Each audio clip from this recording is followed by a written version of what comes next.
இன்னைக்கு ஏசப்பா உங்களை பார்த்து சொல்கிறாரு, நான் உனக்கு முன்பாக போவேன் அப்படின்னு இந்த வாக்குத்தத்தத்தை உங்களுக்கு கொடுக்கிறாரு. நான் உனக்கு முன்பாக போய் மேடான இடங்களை செம்மையாக்குவேன். ஏசாயா அதிகாரம் 45 வசனம் 2. இந்த வசனத்தில் தேவன் உங்களுக்கு ஒரு வாக்குத்தத்தத்தை கொடுக்கிறார். நீங்கள் எல்லா வழியும் முடிஞ்சு போச்சுன்னு நினைக்கிறீங்களா? அது இல்லை.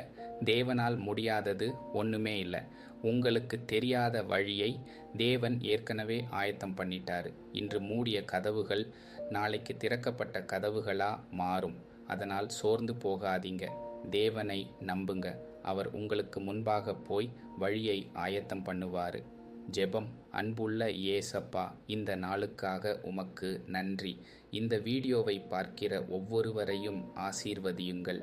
வழி தெரியாமல் நிற்கிறவர்களுக்கு உமது ஞானத்தையும் வழி நடத்துதலையும் தாருங்கள்.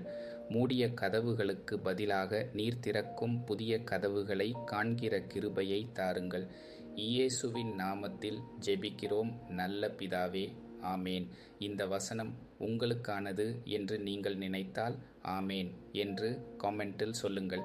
இந்த வசனத்தை யாராவது கேட்க வேண்டும் என்று உங்கள் மனதில் தோன்றினால் அவர்களுக்கும் பகிருங்கள். ஒரு ஷேர் கூட ஒருவருடைய வாழ்க்கையை மாற்ற தேவன் பயன்படுத்தலாம். கர்த்தர் தாமே உங்களை ஆசீர்வதிப்பாராக. ஆமேன்.